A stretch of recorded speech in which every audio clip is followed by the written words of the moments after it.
Full disclosure, this is not my regular type of content, but now that I have something of a platform on TikTok, even a small one, I feel inclined to share this because if it helps one person, it will be worth it. But this was me literally a year ago today, following a surgery that massively improved my quality of life and potentially saved my life. We just say this is going to have to do with periods. So if you have normal periods or if you're not interested in hearing about that, you can skip this video and we will resume our regularly scheduled programming tomorrow. So a bit of backstory. I would say for the past 8 years before having my surgery, my periods started getting progressively heavier. And I'm not talking a little bit heavier. I'm talking to the point where I couldn't leave the house for 2 or 3 days a month because even if I was using a tampon and a pad, I would bleed through and it was the worst. I didn't really have bad cramps. I didn't really have any other symptoms, but I was bleeding a lot every single month. When I lived in the UK, I went to the doctor a few times about this and I said, I just don't think this is normal. My periods are so heavy. And every time I went, they would open my legs, say everything looks normal, close my legs and send me on my way. So I just thought, maybe this is just my life now. Maybe this is just me in my 30s getting older. And what I didn't realize that was running parallel alongside my periods getting heavier was that my ability to do basic things was declining. And what I mean by that is I stopped running because I thought,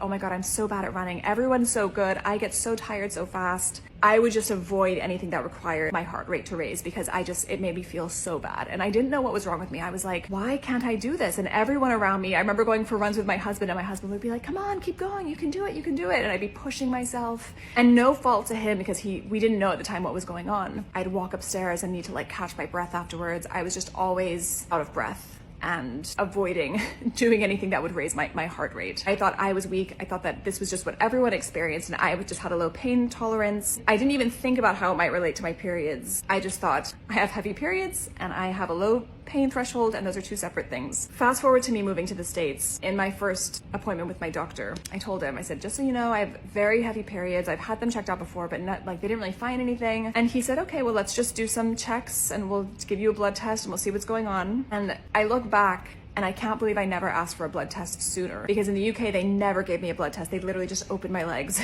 and sent me on my way. They didn't actually look at what was going on. I love the NHS. This is no hate to them. I know they're very busy, but looking back, it seems like such an obvious thing to have done when someone tells you every month I'm bleeding a lot. A blood test seems like a sensible thing to do. I did the blood test. The next day, my doctor called me and I remember feeling like he sounded panicked in his voice. And he was like, are you okay? Are you bleeding from anywhere? Are you sitting down? And I was like, yeah, I'm fine. I was feeling totally fine.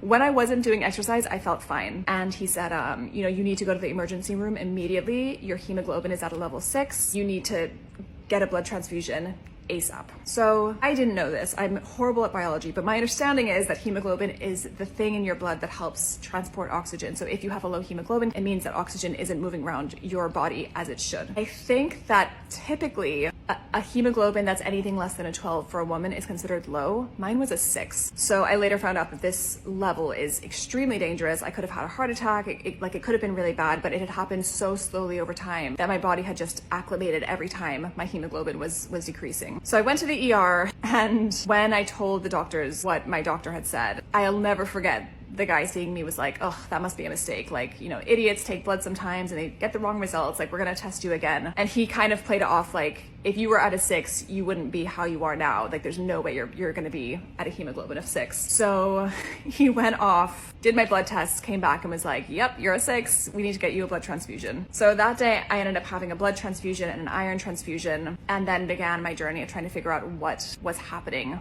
in my body to cause my very heavy periods. And long story short, I ended up being ping-ponged around different doctors, different specialists, but I ended up having quite large fibroids in my uterus, which they said would stop me from getting pregnant and were causing my heavy periods because basically it was putting something in my uterus with lots of blood vessels, which was attracting blood, and then I was bleeding it out. 6 months later, I was able to have surgery. I actually had the equivalent of a C-section. So they opened me up, took my uterus out of my body. I got pictures of my uterus, which is wild. Opened it up, took everything out, and then put it back in, zipped me up, for lack of a better phrase, and sent me on my way. It's worth caveating that normally that wouldn't be necessary. Normally they don't have to open you up because of the positions of my fibroids. They had to do it this way. So it's been a year since my surgery, and my quality of life has improved massively. My periods are so much more manageable. I can leave the house when I'm on my period, which I was never able to do before without worrying about like leaking or something embarrassing happening. So if you are in this position where maybe you're having very heavy periods and no one is listening to you or believing you, sometimes maybe it's normal, but sometimes it's not. So I wish that if I could go back in time and speak to myself, that I could encourage myself to have done that blood test sooner, because I think I would have saved myself years of just thinking, oh, well, it is what it is. And I think there's also an element here of like,